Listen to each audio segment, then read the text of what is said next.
Chapter 3 of a new air show. The star of the show, Jean Hersholt, in his greatest of all roles. The title of the show, Dr. Christian. The sponsor of the show, the Cheesebro Manufacturing Company, owners of the trademark Vaseline.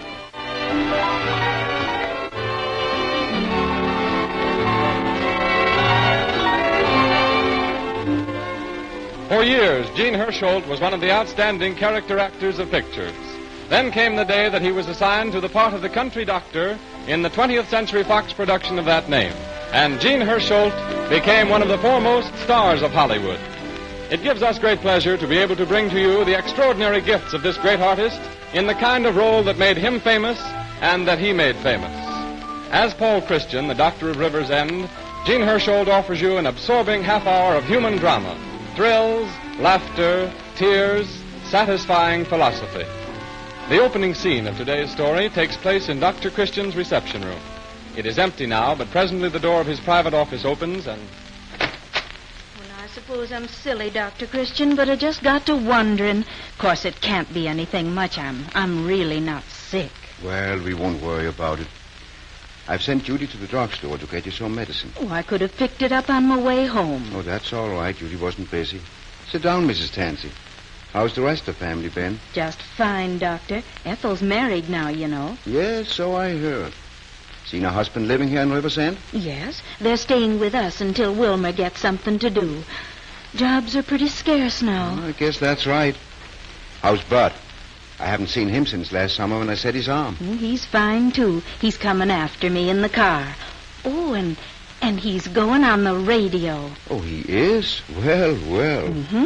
Him and Al Perry. Bud's going to play the piano and Al's going to play the guitar. They're driving to the city next week to have a... now, what did Bill call it? Oh, an audition. Let's see. If I remember right, Ethel is a musician, too, isn't she? Ethel's got a real nice voice. Oh, here's Judy. Sorry I've been so slow, but Roy Davis was out and didn't come back till 5 o'clock. And he was the only one to fill the prescription. My gracious, is it 5 o'clock? A little after, according to my watch. Well, Bud said he'd be here with the car by 4:30. Well, I guess I'd better not wait if I'm going to have supper ready for Pat. Goodbye, Dr. Christian. Goodbye. Did you ask for the medicine or the bottle? Goodbye, Mrs. Tanzy. Say, Judy, I've been trying to think. Who did Ethel Tanzy marry? Oh, a fellow by the name of Wilmer Grove. From around here? No. She met him when she was going to business college in the city. He taught public speaking or something. He's an elocutionist. Pat Tanzy's boy is a pianist, and his daughter is a vocalist, and his son-in-law is an elocutionist. And I'll bet Pat's a pessimist. Gee, Doc, I thought maybe your office would be closed. Where's Mom? Your mother just left, Bud. She expected you at 4:30. Yeah, I went to watch football practice after school and didn't stop to realize how late it was getting. She'd only waited a few minutes. She did wait, a half an hour. But I forgot. Oh, I know. I feel like a heel not showing up. You shouldn't let your mother walk home. But, gee, I dare say that she'll forgive you, Bud. It's a way mothers have. Only after this, you'd better remember. The day might come when you wouldn't forgive yourself. Oh, Doc, I'd do anything for Mom. You know I would. Well, then the time to do it is right now, while you still have a chance. Doc, there isn't anything the matter with Mom, is there? She isn't sick, is she? Who said she was sick? Does she have to be sick before you'll drive her home in the car? No, of course not. Only I wasn't late on purpose. Oh, I know you weren't, Bud. But you must stop and think that your mother isn't as young as she used to be or as strong. If there's anything you can do, no matter how small, to make it easier for her, you ought to do it. All right, Doc. Oh, say, we're giving her a party. So? Yeah, on her birthday. Why don't you and Judy come? Oh, I'd be glad to, Bud. When is it? Next Wednesday night, for supper. Oh, but Wednesday night's the night before Thanksgiving. I ought to be home. Yeah, I know it, but, well, if we put the party off, it wouldn't be on her birthday, and we're giving it specially for her. Doc, you can make it, can't you? Oh, sure. I can be there. For a little while anyway. Swell. Oh, and keep it under your hat. We want to surprise her. Well, so long. Goodbye, Bud. And don't forget, it's next Wednesday. All right. It's nice Mrs. Tanzy's birthday comes Thanksgiving week, isn't it? Gives the family an added blessing to be thankful for.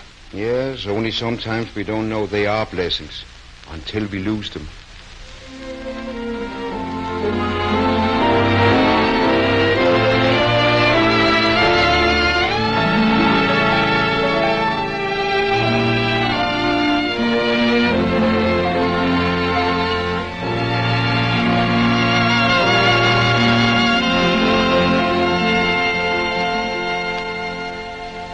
It was more than 50 years ago that Robert A. Chesebro, inspired by the legends of the Indians concerning the healing properties of crude petroleum, refined and perfected Vaseline petroleum jelly for medicinal use. Since that day, the trademark Vaseline has become one of the most widely known trademarks in the world. Physicians use Vaseline jelly as a base for many prescriptions. Hospitals and clinics use it daily in the care of patients, and in the home, it is an established treatment for first aid minor emergencies such as cuts, burns, and scalds. For only 10 cents a jar, this widely useful product is available everywhere. It can truly be called a blessing to humanity.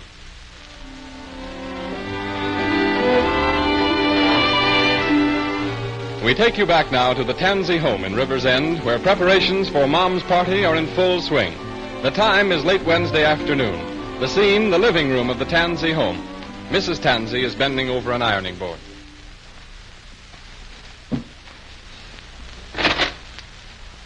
Bud, don't slam doors that way. Ethel's sleeping. Say, what does she think she is, a duchess or something? Taking naps every afternoon? Now, Bud, Ethel isn't strong. She needs her rest. Oh, nerds. Say, Mom, how long are you going to be in here with that ironing board? Until I get this shirt ironed. Wilmer wanted to wear it today, so I got up a little early and washed it. Well, make it snappy, will you, Mom? Yes, Say, dear. Mary. Hiya, Dad. Oh, hello, Bud. Mary, did you see my yellow tie anyplace? It's in your top drawer. No, it ain't. I've looked all over for it. Now, it's a funny thing. Every time I want to wear my yellow tie, it's missing. You haven't got it, have you, Bud? If I had, I'd sure keep it a deep secret.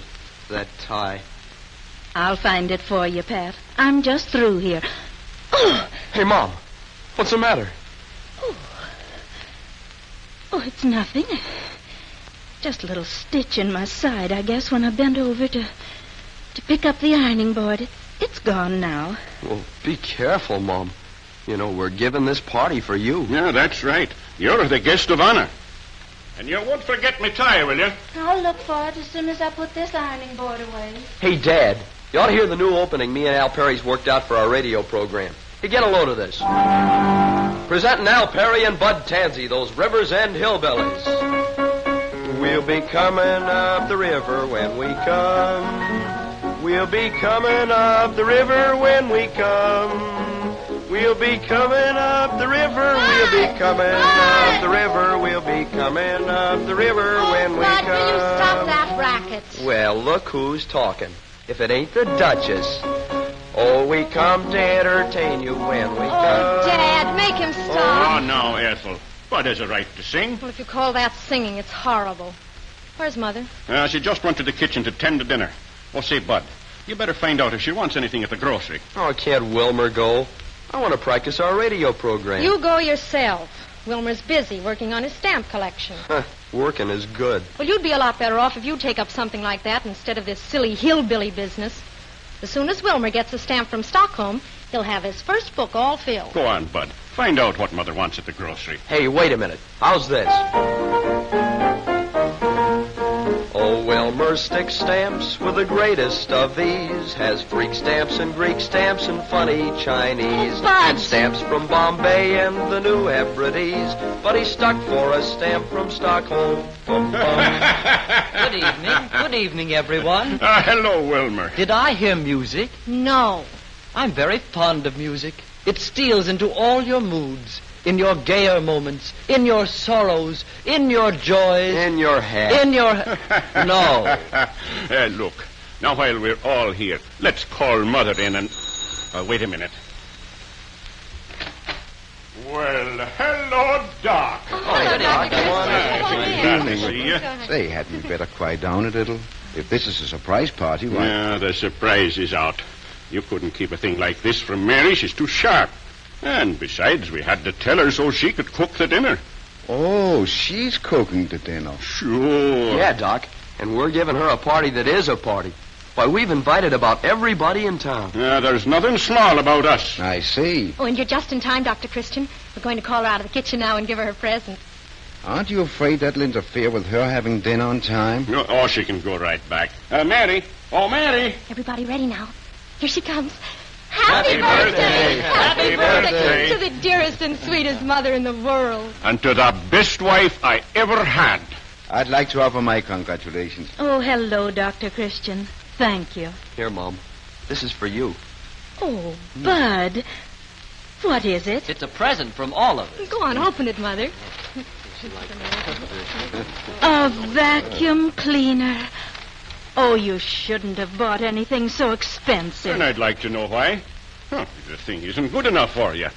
It ought to be gold-plated and set with diamonds. It's a very practical gift, Mother. Yeah, Mom. It'll be a lot easier than sweeping with a broom. Oh, it's lovely. I have a little present for you, too, Mrs. Tanzy. But it isn't very practical. Oh, thank you, Dr. Christian. I don't know why people are so good to me. I just don't. I'll tell you why, Mom. Come on, everybody, join in. And it's what a million things she gave me. Oh, it's only that she's growing old. Tears for the tears she shed to save me. H is for a heart as pure as gold. D is for... Mom! Mother! Why, she's fainted. Mary, darling. Get back, will you? Or bring a glass of water, someone. And hurry. Oh, Mother. Doc, what is it? What's happened? I don't know yet. Where's that water? Here it is, Doc. There. I think she feels a little better. Mother, tell me, what's the matter? Oh, it must have been the excitement. Everything went black. Just take it easy, Mrs. Tanzy. Pat, help me take her upstairs. All right, Doc. We've got to get to bed right away. Oh, no. I've got to get back to the kitchen. I'll be all right. The company will be coming in a minute. And There's not going to be any company. Come on, Pat. And the rest of you wait here.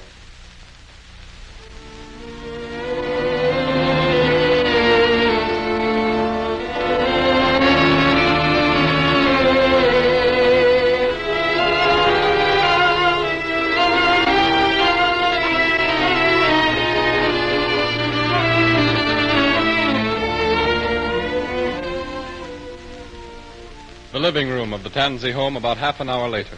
A circle of anxious faces as Pat comes slowly down the stairs. Where's Dr. Christian? He'll be down in a minute. What did he say about Mom? Nothing. Only he shook his head. Well, I wouldn't worry yet. I'm sure she can't be seriously ill. A serious illness doesn't appear so suddenly. There are symptoms, indications. And I don't think any of us have ever heard her complain. I don't know. I phoned all the guests, told them not to come.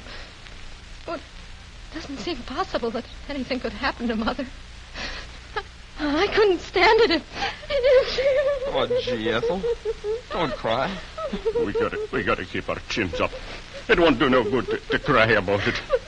But on her birthday. There, darling. Now, dry your eyes. Here comes the doctor. Dr. Christian. Sit down, Ethel. All of you. You can tell us, Doc. I guess we can take it. I'm afraid it's some bad news. Doc, what is it? Well, it's just this. Your mother has always worked hard. Too hard. She's worked for you and taken care of you and scraped to send you through school. She's nursed Pat when he was sick and encouraged him when he was out of a job. And you've taken all this for granted. You let her go on drudging and slaving 365 days a year. You invite the whole town here for a birthday dinner and let her cook it. But just because you chip in and buy a present, you feel very pleased with yourself. But, Doc, I didn't think that... You never think. Any of you.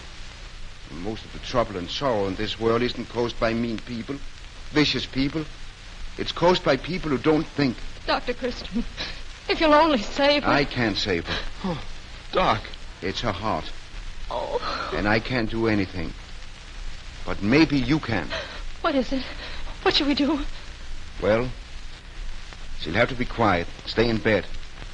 She'll need a nurse, and maybe after a while, we'll want to call in a specialist. If we do, it'll be expensive. Oh, that's all right, Doc. You're working now, aren't you? Yes. How about you, Wilmer? Well, I'm looking for employment.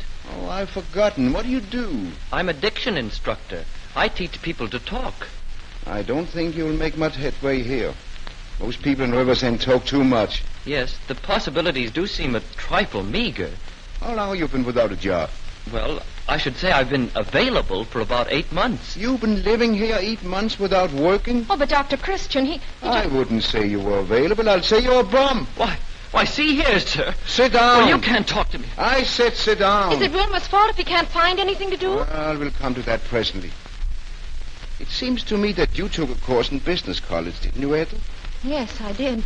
But I got married right afterward. Yes, and brought your husband here to live with your mother. Yes, so I haven't had any practical experience. Well, I know just the place where you can get it. They're looking for a stenographer in the office of the lumberyard. And I'll be earning money, too, Doc. Big money on the radio. Just as soon as I start delivering results. Yes, you'll be earning money tomorrow, delivering groceries. Huh? I'm going to get you a job working after school at Barlow's store. Well, yeah, but Doc, Keep quiet. Dr. Christian knows what he's about. The only thing that sort of puzzles me, Doc, is who's going to take care of the home and do the cooking? Well, you'll all have to help with the housework. You can do your share when you get home in the evening. Yes, but hold on there, Doc. I do a good day's work at the shop.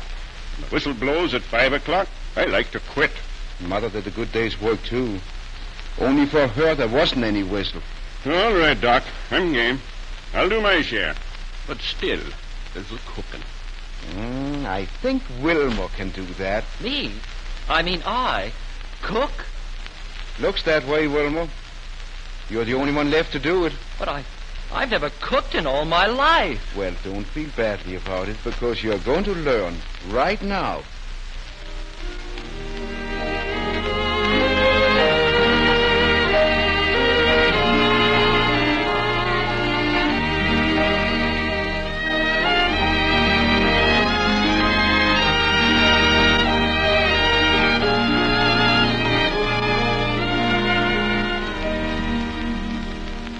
It's a good thing Mrs. Tanzy always keeps that jar of Vaseline jelly on the shelf over the kitchen sink.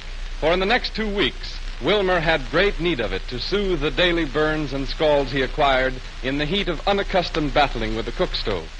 The next scene of our story takes place 2 weeks later in that same kitchen. Oh, well, I got the front room clean. Oh, me back. When will supper be ready? In about 10 minutes.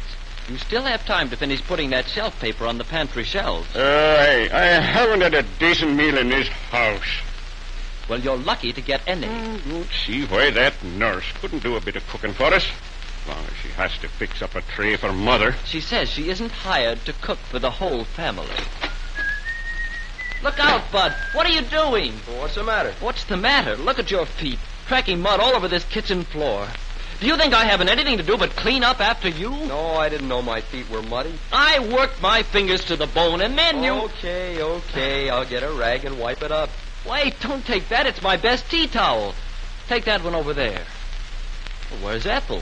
Didn't you stop for her? Yeah, but they're pretty busy over at the lumberyard. She'll be late. There. Does the floor look all right now? It'll do. I'm going up and see Mom. Come in. I didn't see any light in the front room, so I came around to the back. Hello, Doc. Have you had supper? Yes, I've just come from supper. Why, I had black bean soup and a nice, thick, juicy steak, fine fried potato. Oh. What have we got, Elmer? Boiled mutton. What, again? Well, it's very nourishing, Pat. But I'm tired of boiled mutton. That's all he ever gives us. Don't you know any other way of cooking mutton besides boiling it? If boiling is good enough for me, it's good enough for you. I sweep and clean and dust until I'm worn out. And I sit down every night to a supper of boiled mutton. Now, Pat. If you don't like it, get your own meal. And don't think I couldn't. Now, you act like there was some trick to cooking. I've seen Mother get up a meal in 20 minutes. Now, I'm asking you, Doc. Could a man eat anything like this? Don't touch that. It's hot. Oh! Look what you've done. Upset it. Now none of us will have any dinner. Oh. No, it wasn't my fault. It was your fault. Why don't you keep out of the kitchen? Are you trying to order me out of the kitchen in my own house? Now, please. Oh, if Mother were only here to cook us a meal again. Just one meal. You'd better get someone to cook it, because I'm through. Now, don't tell me that 4 grown people can't take care of this house without quarreling. From now on, it's 3 people. You can count me out. They need men at the lumberyard, and I'm going over there in the morning and get me a job. Wilma, if you leave the kitchen, you'll all starve. Well, let Ethel cook. time she learned something about housekeeping anyway. Her mother's babied her ever since she was a little girl. She's never turned her hand to anything. No, hold on. That goes for you, too. You're the biggest baby of the lot. You can't even dress yourself. Where's my overcoat? What became of my tie? And if anyone suggests you do a little work around the place, you will let out a roar like a steam engine. Wilma, you shouldn't talk like that. Well, it's the truth. No, yeah? And what about you? What did you ever do to earn your board and keep? Collected postage stamps. At least Ethel works and helps to support the family. All right. Then we'll trade places. I'll help support the family, and Ethel can run the house. If she or anyone else thinks it's easy, just try it for a while. When Mother was well, we didn't appreciate what a cinch we had. Wilma, I think you are beginning to see the dawn of a great light.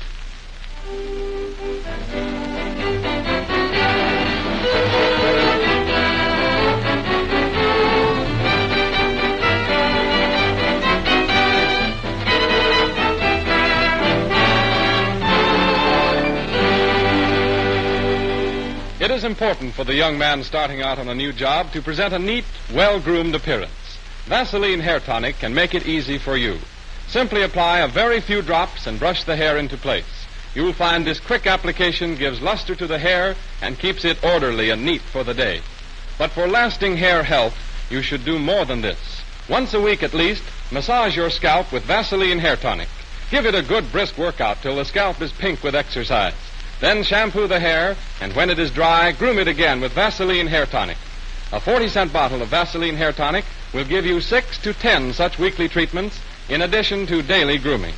Just a few cents a week is not much to ask you to spend for both hair health and essential good grooming, is it?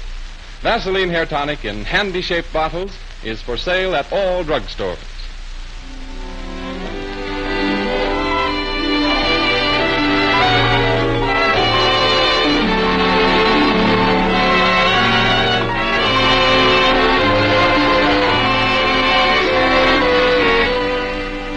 We return you now to our story of Dr. Christian of River's End with Jean Hersholt, beloved Hollywood star, in the title role.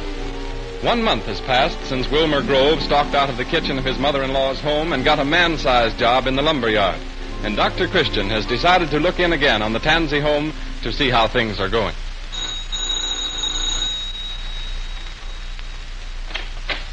Oh, good evening, Dr. Christian. Good evening, Ethel. You know Judy Price, don't you? Oh, sure. She had to work late at the office this evening, so I'm driving her home.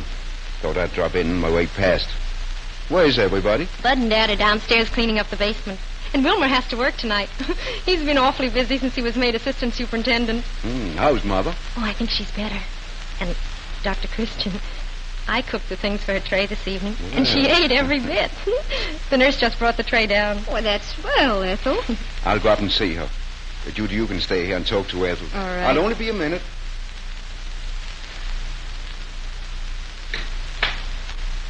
Well, how are we this evening? Hello, Dr. Christian. Oh, I feel just as good as I ever did. Now, don't be too optimistic. Cases like this are very stubborn. I hear you're eating regularly. I always ate regularly. Well, maybe I've had you mixed up with someone else. And since Ethel has been cooking, oh, you know, Doctor, she's turned out to be a real good cook. Oh, that's one thing she doesn't get from Pat's side of the family.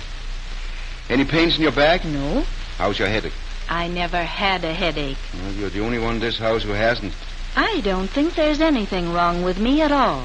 There's lots of things wrong with you. I saw this coming on a long time ago, and you should have seen it too. But you didn't do anything about it. You just let it go on until it got worse and worse. Well, in a way, you are yourself to blame. Oh, but Dr. Christian... Well, you're too easygoing. That's wrong. You're too kind, and that's wrong. You let the whole family walk all over you. Why, Doctor, you don't know what you're saying. They're the kindest children in the whole world. Well, they're too good to me. They're always bringing some little present or sending me a card on Mother's Day or... Yes, I've noticed that lots of people who never miss sending a greeting card seldom get around to doing anything else, such as helping with the dishes. But I don't mind doing little chores like that, and it isn't as if the children wouldn't do them. Oh, they don't stop to think. No, all they do is stop. They're just thoughtless. They're lazy. That's the plain truth, Mrs. Tanzy. Lazy. Why, It's easier to let mother do it. Oh, no. Well, a mother's love for her children is a wonderful thing. But it isn't all there is to a woman's life. And you let your children take everything else away from you. So you're just a sort of a handy machine called mother. A machine that once a year they send a pretty postcard to. I don't like to contradict you, Dr. Christian. Oh, but you're mistaken. Well, trying to convince a mother of the faults of her children is about as practical as trying to break down a stone wall by shouting at it. Well, I'll be back the day after tomorrow, and I want to find you taking it easy. Good night, Mrs. Tanzy. Good night, Doctor. And you take 4 eggs, then separate them. You know, the whites from the yolks. Mm-hmm. And then you whisk up the whites, and you fold in the sugar. What are you two so interested in? Oh, Ethel's telling me how to make a cake. It's one of Mother's favorite recipes. Oh, how is she, Doctor? Well, things seem to be going very nicely now. But we've got to watch out for a relapse. Come along, Judy. Sorry to keep you waiting. Oh, that's all right. Goodbye, Ethel. Goodbye. Bye, Ethel. Well, I hope I can get the car started. This cold weather. Remind me tomorrow, Judy, to have the oil changed. All right.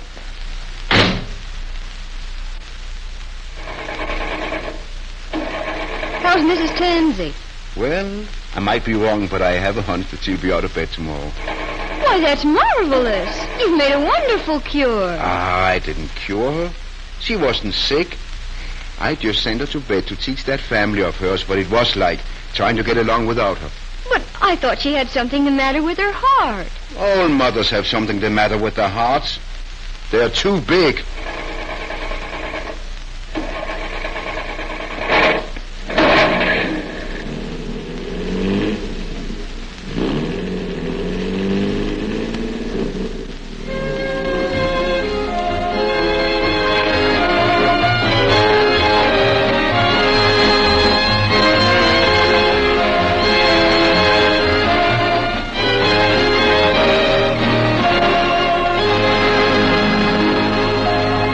And so we take leave of Jean Hersholt in Dr. Christian, the chronicle of the life and good works of the Doctor of River's End, presented each Sunday afternoon at this hour with the compliments of the makers of Vaseline products.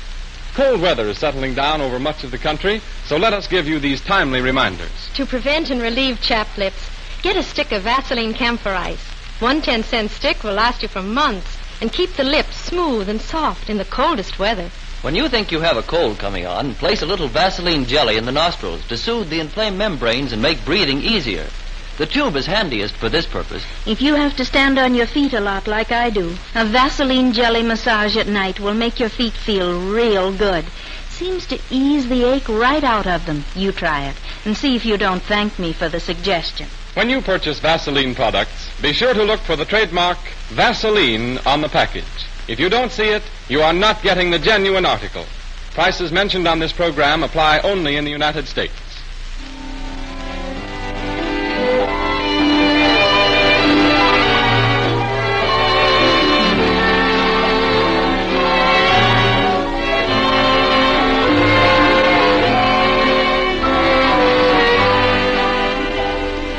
Next Sunday at this same time, the makers of Vaseline preparations will present Chapter 4 in the story of Paul Christian, the Doctor of River's End, with Jean Hersholt in the title role. Jean Hersholt appears on this program through the courtesy of 20th Century Fox. And if you haven't already seen the new 20th Century Fox picture, Heidi, in which Jean Hersholt appears with Shirley Temple, we invite you to do so. It is now showing at theaters everywhere. Heard on today's program was Turn on the Red Hot Heat, from Walter Wanger's Vogues of 1938. This is Arthur Gilmore bidding you good afternoon for the makers of Vaseline preparations. This is the Columbia Broadcasting System.